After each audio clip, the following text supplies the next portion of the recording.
What's good, everyone? In the memory of the great George Foreman, in this week's video, let's cover the most inspiring moments in boxing. So biggest displays of heart, courage, and determination. With all that being said, let's start the video.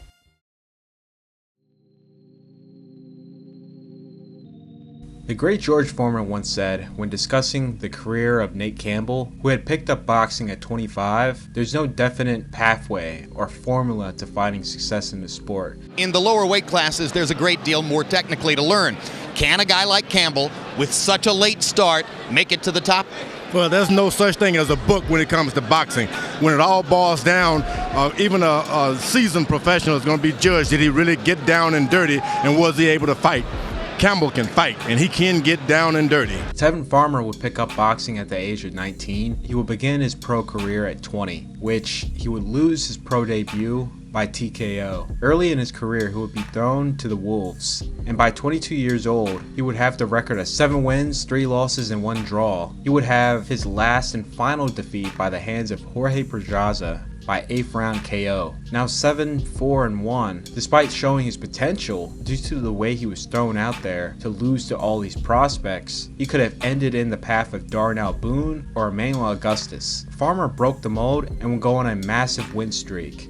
In 2015, I did a video called Fighters to Keep Your Eye On. I had asked viewers at the time on Facebook, who should I include? One guy said, my friend Tevin is the real deal, and keep an eye on him. This was shortly after the Luna fight. I had him on my list and cut out a highlight from that fight. The video didn't do good, however, I would reshare the highlights on Facebook, tagged Farmer's page, and by luck it went viral on the platform and spread it to other outlets where people were reposting the highlights, or a form of those highlights. His page went from 50 followers to several thousand within a short period of time. Later that year, we'll do a collaboration on my boxing skills series and other posts to get him out there. This is your boy Tevin Farmer, and you're watching Office Honcho Boxing Skills Series Part 3. I hope you enjoy it, and don't forget, get your pen and your pad and take notes. Despite all of that and the work he was putting in, he would make rank within the WBC. However, he was being gatekept from going any further than where he is at now because he was a wild card B-side. Farmer would do what Winky Wright, Nate Campbell, Bernard Hopkins, and Jared Hurd would do and grind through the IBF to get that shot at the title. The only organization that gives fighters who are mistreated a chance to fight on this stage. And Farmer would find himself in the top 3 of the IBF ranks and number 7 by the Ring magazine. He ended up fighting Kenichi Ogawa for the vacant IBF super featherweight title. Farmer would lose by a controversial split decision. Come to find out, Ogawa was taking PEDs and tested for a banned substance, and this fight will be switched to a no contest, with Farmer having another chance at a title. However, moments after the Ogawa fight, Farmer and his brother was at a kid's birthday party. A bad apple was at the party that had a firearm that was causing trouble. Farmer scuffled with this person and tried disarming the killer. This resulted in Farmer to be shot in the hand and his brother in the face. Farmer and his brother would be rushed to the hospital, and the most messed up part to the story was Farmer would be arrested in the hospital. The charges would be dropped, but it's messed up that the victim is charged and you hear nothing about the troublemaker with the gun. Farmer's injuries was career threatening. He would not be able to ball his fist up for 4 months. Yeah. You heard about that? Everyone was talking about it in the arena. Yeah, got shot in the hand. In the hand? Yeah, that's terrible. He probably can't even box again. With sheer determination, he will make a miraculous recovery and be cleared to fight. In his first fight back in almost a year, it was up against former champion Billy Dibb for the vacant IBF title in his backyard of Australia. Farmer will put on a world-class show against the former champ to shut him out on the scorecards to become IBF super featherweight champion. Good shot there from Tevin Farmer. Like the fact that Billy Dibb isn't having things his own way, and that's what gave.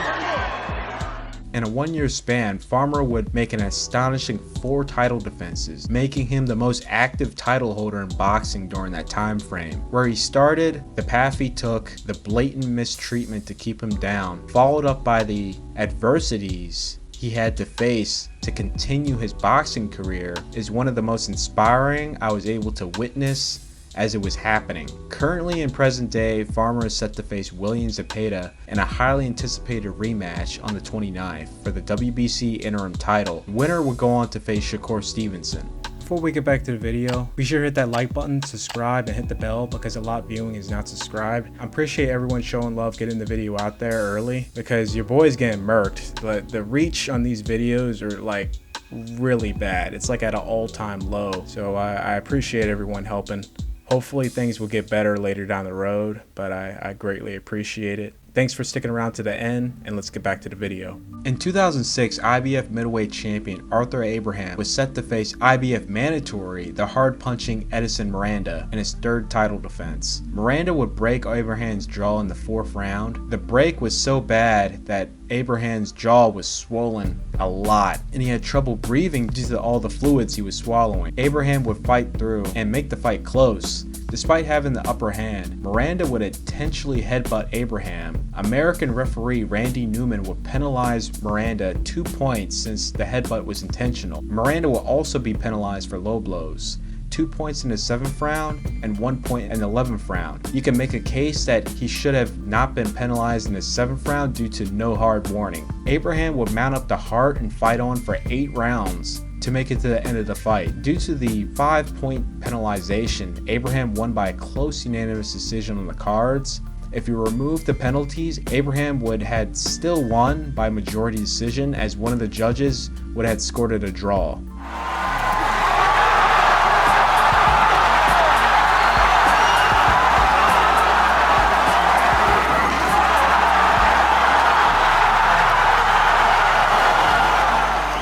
Dewey Bozella was arrested at 18 and wrongfully convicted at the age of 20 years old to 20 years to life in prison. Dewey was a boxer who had trained under Floyd Patterson in his teens. While in prison, Dewey still pled his innocence. He would get his education. He continued to box in prison, and he became the top boxer in the prison's boxing program. The prison will allow their top fighters of the program to face off against top amateur prospects in the state. Dewey will get his opportunity to show what could have been against Golden Gloves champion, future WBA light heavyweight champion Lou Duval. Bozella was starting to take the fight over and gain momentum till Lou caught Dewey with a perfect punch that cut him. This resulted in the fight to be stopped. He stopped the fight because of a cut over the eye. But he was very lucky. I walked out of Sing Sing with like, dodged the bullet.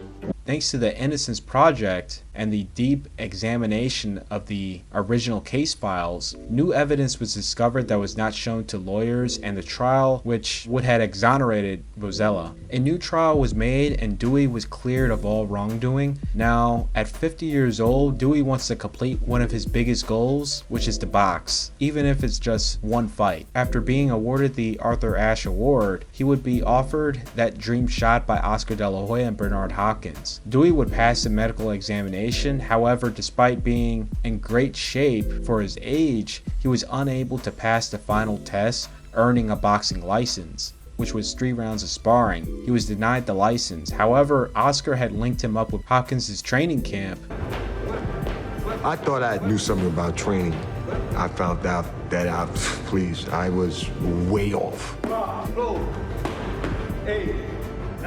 And his team was able to get Dewey the proper conditioning he needed to pass all the tests with flying colors to earn his license. What's up, homie? It's approved. Oh yeah, that's what I'm talking about.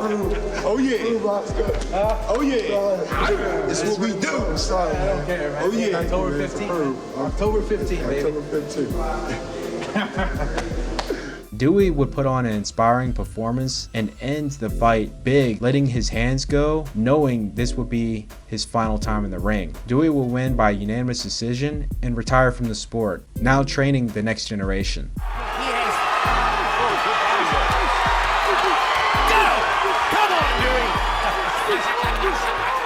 is fabulous. Fabulous. Back to that body. He'll get the KO if he goes back to that body. He has worn Hopkins out. A huge win.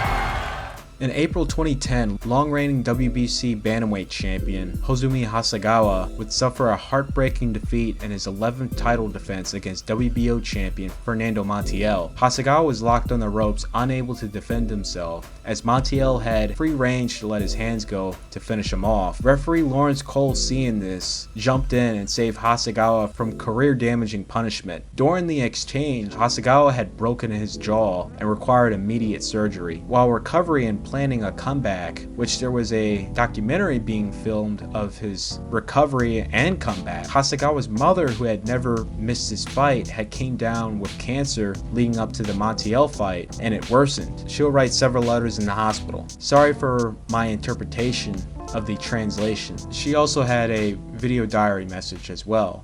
いや、もう目標ができてすごい嬉しかった。とりあえずもういつでも入院してる間は試合がとりあえず決まってほしい。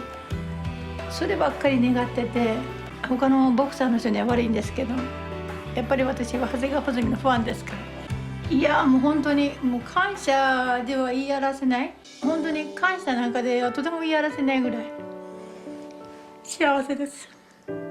She wrote how she was feeling and how she would fight through it and make it to his next fight, with the words, "I will endure the pain. I hope to get a chance soon." And more when Hozumi's fight was announced in November and wanting to be there to see his victory. Then her final letter saying, "Thank you, even though I'm not here, I am with you. I am sorry to everyone and I'm really grateful." She would write what would be her final letter on October 30th and pass away. Hasegawa's fight is on the 26th of November. His opponent, number 1 WBC ranked featherweight, undefeated 25-0 Juan Carlos Burgos. Hasegawa, who was just barely average size at bantamweight, had moved up, had skipped super bantam, and in his first fight, after getting knocked out, now fighting a young undefeated contender who will outweigh him and outsize him by a good sum. On fight day, Team Hasegawa would hold a portrait of his mother where she would have been seated. Hasegawa will fight like a man possessed, delivering one of his best performances up to date.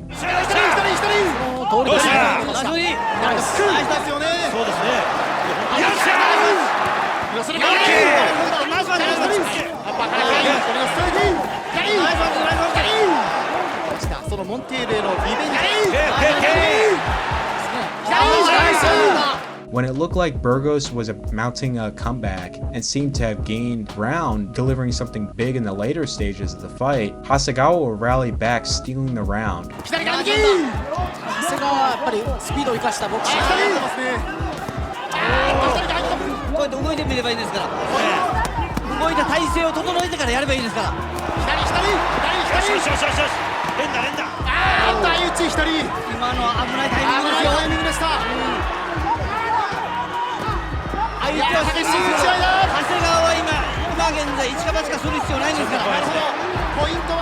Burgos in the 12th, going all out for a KO. Hasegawa, well ahead in the cards, would go toe-to-toe with Burgos to win each exchange. He would not let up till the final bell rang. Hasegawa will win by unanimous decision to become a 2-division champion.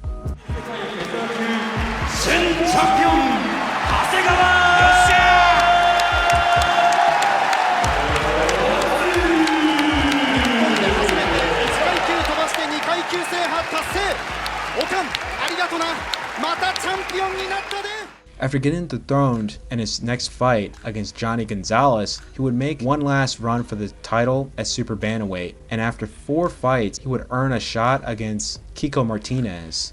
Outside of the headbutts that seemed to have negatively affected Hasegawa and the bad cut, Kiko was just too strong and too big for him, and he would get stopped in the 7th round. As this was not the way to finish his career, he did something that you don't see at all in Japanese boxing and decided to go for one last run. In his first fight, he was matched up against undefeated WBC ranked the 29-0 Hiroshio Garcia. Hasegawa had injured his ankle just days before the fight. Knowing this was his last chance, he decided to fight on with a bad ankle. Despite his mobility being severed, the 34-year-old was able to outwit and out-hustle the 24-year-old contender to a unanimous decision win.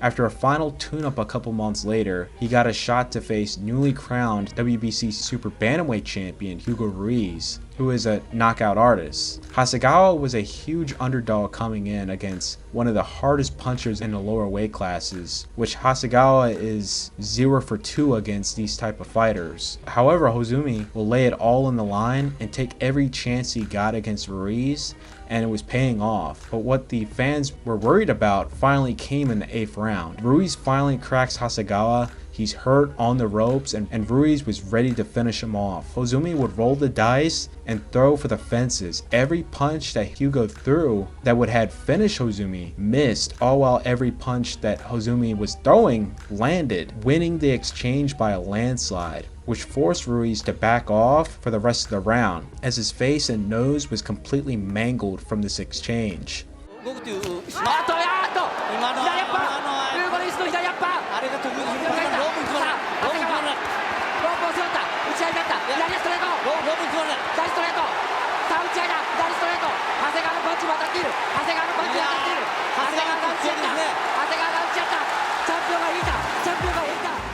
Ruiz was unable to breathe and he was forced to retire from the fight, resulting in a TKO victory for Hasegawa to become a 3-time 3-division champion. When Hozumi first became champ, he was carrying his newborn son. When he became champ in his last dance, his son was old enough to pick him up.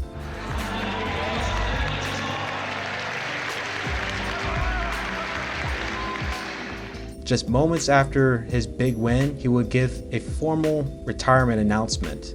Daniel Jacobs was one of the most prominent American middleweights coming into the 2010s. He would have one setback in a title fight against Dmitry Pirog for the vacant WBO title. In 2011, Jacobs, during a USO tour, where he began to feel sick and required a cane. Knowing there's something clearly wrong, he had dropped out of the USO tour and scheduled an appointment to see a professional. He was scheduled to come on a Monday, however, instinctively he decided to come in on a Friday. Doctors later revealed to him he wouldn't have made it to Monday, as they had discovered he had a rare form of bone cancer. This cancer wrapped around his spine that was beginning to paralyze him, slow down the heart, which would have been fatal. Jacobs was able to catch it right at the nick of time. After 6 hours of surgery, carefully removing the tumor in such a sensitive area, and after that he was submitted to 25 rounds of radiation. Doctors told him he was fully cleared of cancer, however he wouldn't be able to walk. Even if he got his legs back, he wouldn't be able to box again. Jacobs was on a mission to prove the doctors wrong. Still at the young age to recover, he would dedicate day by day rehabbing his body, treating this feat as another opponent. A couple months later he was able to walk, but had to use a body brace. He had showed up to the gym, threw some punches at the bag, and during that he may have come to a full realization that this is going to work. Jacob showed up every day till he was fully recovered and ready to step back in the ring, proving the doctors wrong in 17 months. Danny's first fight back would be against the 13-1 Josh Lutteran, and he would completely wreck Josh in the first round. Since Daniel would not be handed a title and he had to go the hard route, he fought up nationally and regionally, proving he's back. He will pick up the WBC regional crown, knocking out hard-punching contender and 2-time titleist Giovanni Lorenzo in the 3rd round, cementing that Jacobs is here to stay. Advantage of the opportunity to try to get punches. He's got to be careful. He's got to be careful.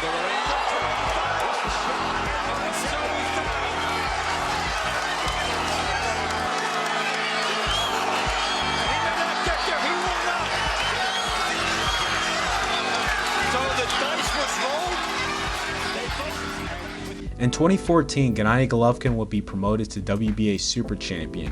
This would be fought between Maxime Bursak and Gerard Fletcher. Fletcher would win by unanimous decision, which was a huge upset against the number 8 ranked middleweight. Daniel Jacobs would enter 2014, ranked number 4 by the WBA. Chudinov is awaiting the winner of Golovkin versus Chavez, and now later the winner of the Gill fight, so he's not available. Gill's scheduled for Golovkin, so that leaves number 2 ranked Fletcher and number 4 ranked Jacobs to fight for the vacant regular title. Jacobs obliterates Fletcher in 5 rounds to become the WBA regular champion. He will go on to shut out Caleb Truax in his first title defense. This win aged quite well. then defeat the undefeated former WBO champion Peter Quillen in the first round. Jacobs was a part of PBC. He was the regular champ, which is more of a glorified interim title. Jacobs could have very well stayed on PBC because there wasn't any top class fighters left in the stable. He could have just collected an easy title fight pay. Jacobs wanted to be great. He wanted the real WBA title. So he left PBC Al Haymon for HBO, and in the first time ever since the WBA regular title was implemented, we saw the regular champ Jacobs unify against the super champ Gennady Golovkin. Gennady was the best fighter in the weight class. He was campaigning for the Canelo fight. The general public had Gennady as the favorite to win. Did not see Jacobs posing a threat to the Canelo fight build-up. In a lead-up, Jacobs got former champ and nutritionist Chris Algieri. If you didn't know, he has a master's degree in clinical nutrition. Algieri's methods helped Jacobs build leaner muscle and have the strength against a naturally strong Golovkin. They say he's the most feared man in boxing. Shit, I don't fear him. They come this far to quit. Are you ready for this? Did you train your whole life for this? I say hell yeah. To where spectators would be shocked how resilient Jacobs was, how strong he was to push Golovkin back and force him to fight on the back foot. This courageous performance would indeed tighten up the scorecards, with Jacobs finishing the fight strong. Throughout most of his career. Good hook by Dan. Another good hook by Dan. Creating shots and dominance has been complete. Good hook. Both fighters landed down. This fight would end Golovkin's insanely long knockout streak. However, Jacobs would fall just short on the cards, losing by a razor-thin unanimous decision, 113-114, and the rest 112-115. The fourth round knockdown being the difference maker. However, you could have easily given this fight a draw. On the angle. Oh, good right hand by Jacobs. Wow. Fight by Jacobs. Wow. Oh, good shot by Gennady. Oh, big uppercut by Jacobs. Uppercut by Jacobs. Tremendous. One of these big punches produces a knockdown. It could seal the fight one way or another. Jacobs officially did not win the fight, but he certainly won the event from coming from beating cancer and mobilized from the waist down, regaining the strength to walk, then to box, to later go on to be a world-class fighter and just nearly beat the baddest man in the weight class when everyone had ruled him out.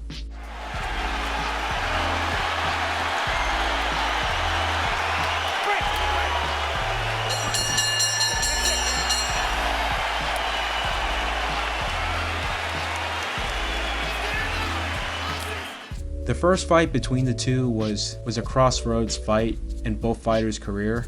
A loss for either guy would set them back to a potential retirement. However, due to the courageous performance of the two, then to lead up to the legendary 9th round, with the ref allowing the fight to continue to create this classic ender in the 10th round. Arturo Gatti's out on his feet. Frank Cappuccino's gonna let him keep going. I would have got killed if I stopped that fight. They'd have ruined me. Oh, Jesus, you know, Frank Cappuccino, he really shitted up the place, you know. This fight, win or lose from either guy, revitalized their careers. There would be an immediate rematch. However, despite it being action-packed, Ward was not able to perform to his best after the knockdown in the 3rd round. Ward had ruptured his eardrum and fought with serious balance issues for the rest of the fight, with Gatti winning wide on the scorecards. Though these two fights delivered an unimaginable amount of excitement in 2002, and for Mickey, this was at the end of his career, and it was appropriate if he was going to fight one last time, it would be against Gatti. Both fighters well-deservingly would receive $1 million paydays. The first fight, Ward had only received $30,000. Gatti would start the fight off the same way he did in the second fight, outboxing Ward to the punch. Gatti would bank in 3 rounds. In the 4th round, there would be a huge turning point. Gatti would break his fist on Ward's hip, and Ward would mount up a big rally while Gatti is trying to recoup. He is now in trouble and getting pummeled by Mickey Ward. A body punch started this. Ward's back in it now. Back in it in a big way.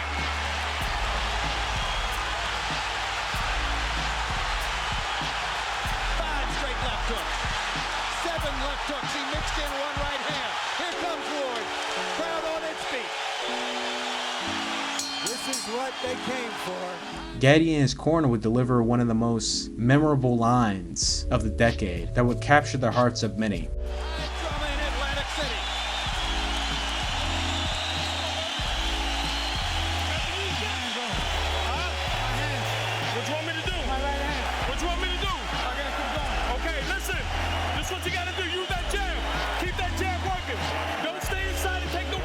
Gatti would pull through and fight with his broken fist. Getting a lead on the cards till Ward would tighten up the cards with a knockdown at the end of the sixth. On a wide swinging right hand. The bell sounded and round 6 has come to a close. Mickey Ward, who was falling behind on points, now has a leg up to get back into the fight. In the final quarter of the fight, we would see an inspiring performance by the two, with both guys laying it on the line to end the fight off. Their hugging each other was what everyone watching the fight wanted to do. They emptied themselves for us, gave up a piece of their lives for us. Thanks, guys. This is why we do it.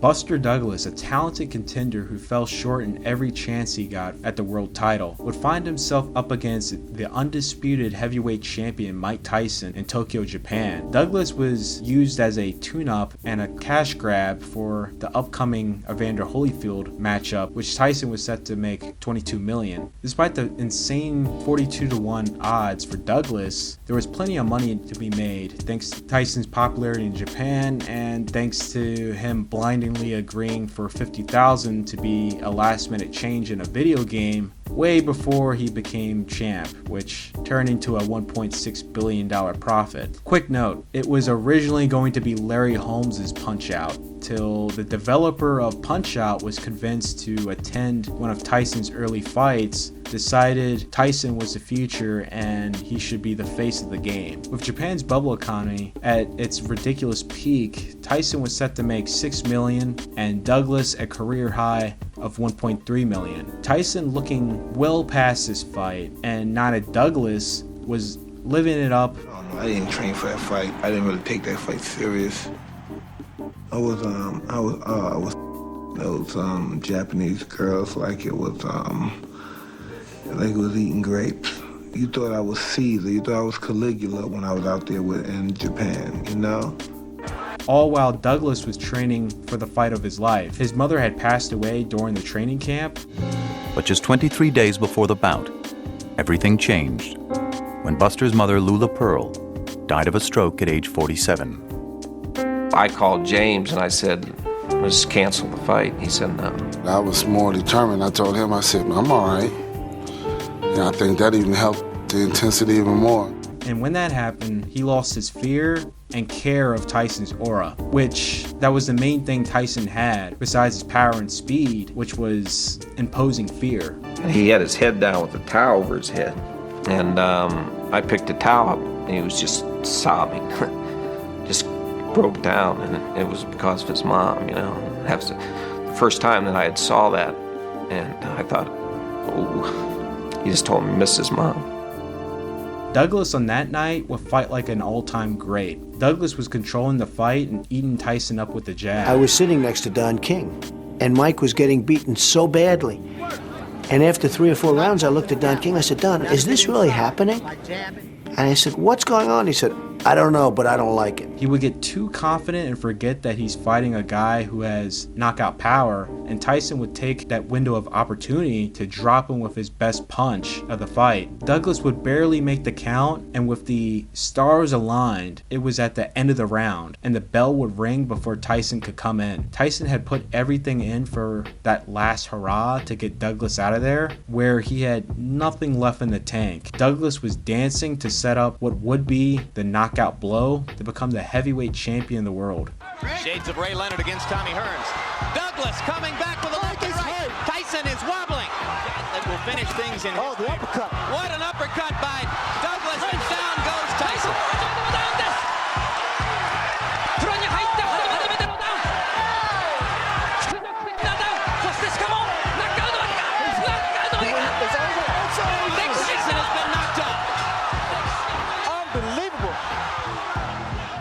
Before Douglas could even celebrate, Don King tried getting the fight reversed, and the WBC and WBA were also flirting with the idea of it as well, especially since the JBC, one of the most strict commissions, was not having it with King. King may rule the boxing world, but he forgot he is a guest here, and the JBC is the ruler of boxing in Japan, and won't be intimidated. They ruled in Douglas's favor. Mr. Rothstein, your people never will understand the way it works out here. You're all just our guests, but you act like you're at home. Let me tell you something, partner. You ain't home.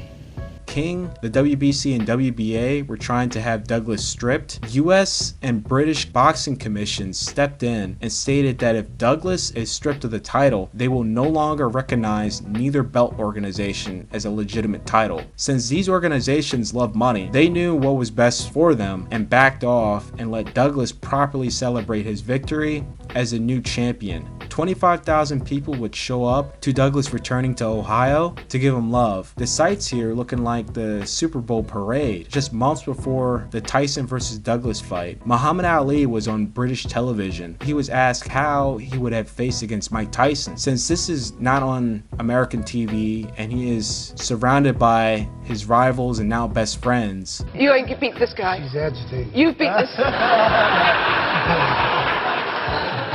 Trying to make me mad. It's always more like fun, but we all fought Muhammad. Everybody did. It's right on down the line, 40. I'm getting mad now. Okay. He gave out his honest answer, and Buster did exactly that to a T, what Ali said he was going to do. What do you think of Mike Tyson? Awesome. He's powerful, he's strong. He's got a big punch. If he hits you, you're in trouble. Right. How would you have fared against him? Would you have whopped him? Stick, move, hit him. Yes. Tire him out. To make things crazier, Ali says after about round 10, I will win. Douglas knocks out Tyson in round 10. Tire him out. Right. After about round 10, move in. After retiring from the sport, still in his physical prime, Foreman would find peace within himself and walk the path of right, becoming a pastor and contributing to the community with his recreational center. Coming into the mid-80s, Foreman would encounter financial issues which will lead to a potential closing down of the pillar to the community, which was a recreational center. To make money to pay off debts, he would get back into boxing. Most took his return as a joke because he was much older at the age of 38 and now much heavier and softer in appearance. After a 24-fight win streak, these wins including fights with Dwight Muhammad Quali, Burt Cooper, and Jerry Cooney, Foreman would get an honorable shot at the heavyweight title against newly crowned undisputed champion Evander Holyfield. The WBA and IBF backed off on harassing Holyfield for the Tyson fight. However, the WBC threatened Holyfield his first title defense has to be against Mike Tyson, which the WBC had no right to dictate that. Holyfield's team knows this was an abuse of power, sued the WBC, and the court ruled in Holyfield's favor. After logistics and a definite date was smoothed out, the fight was on. The 3-1 underdog Foreman would shock and inspire many in his performance against Holyfield, cementing that his comeback was genuine and he is still of world class despite ending in defeat. After a 4-fight win streak, Foreman would come off short against Tommy Morrison for the vacant WBO title. Due to a string of events, Michael Moore would defeat Holyfield to become the WBA, IBF, and lineal heavyweight champion. Foreman would be awarded one last shot at the heavyweight title, once again at 3-1. I just want to go out there, show the world that 45 and 55 is not a death sentence. We can do anything we want to do. And viewers and also the crowd here at the FGM, the official weigh-in of Michael Moore's first defense of his heavyweight title. 会場にどよめきが起きた。そこに驚くほど引き締まったボクサーの体が現れたからだ。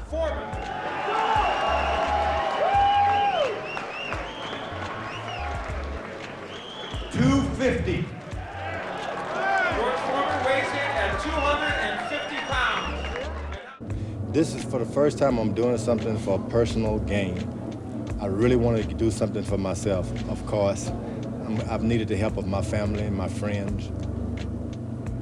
And Moore would dominate the fight, Foreman would land here and there, but it was nothing to warrant anything serious. Round 9, Foreman would do a bit better, and in round 10, he was able to find his holes on Moore to set up one of the greatest moments in sports history, knocking out Michael Moore to become a 2-time heavyweight champion and still to this date the oldest heavyweight champion in boxing. Unfortunately, I can't show the fight, but here's the spectator's point of view of the knockout.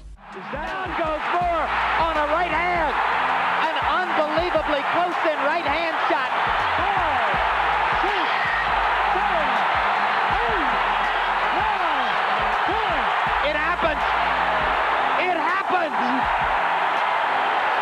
Referee Joe Cortez waved his arms over Moore. George Foreman knelt in prayer in the neutral corner. You know, 8.